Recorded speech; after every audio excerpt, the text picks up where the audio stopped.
Историски парламентарни избори во Унгарија. Демократска Европа со нетрпение очекува да завршат 16 тешки години владење на Виктор Орбан.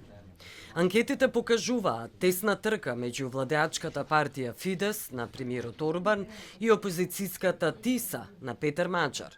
Аналитичарите предупредуваат дека неодлучните гласачи и унгарската диаспора во странство можат да му донесат повторно победа на Орбан, еднакво како што и досега победуваше, со купување на гласови, подкупување, притисоци, заплашување.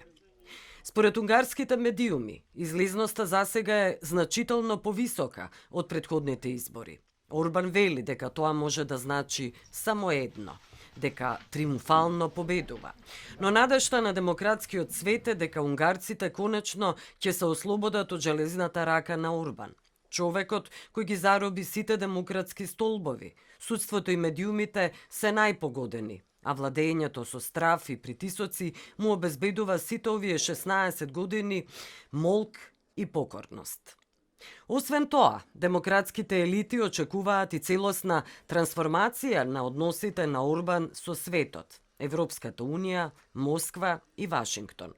Орбан со Путин има длабока и сојузничка врска. Конечно на површина излегоа телефонски разговори со министерот за надворешни на Унгарија Сијарто и неговиот руски колега Лавров, каде се открива како унгарскиот шеф на дипломатијата работи всушност за руски интереси, и тоа во Европската унија.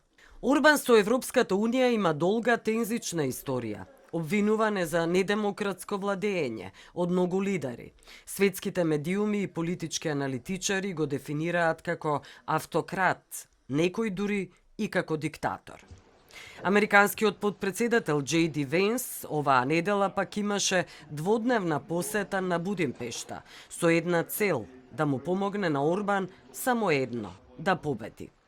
Трамп многу пати го има подржувано владењето на Орбан, порачувајќи дека ќе донесе американска економска моќ во Унгарија, ако победи неговиот сојузник Орбан.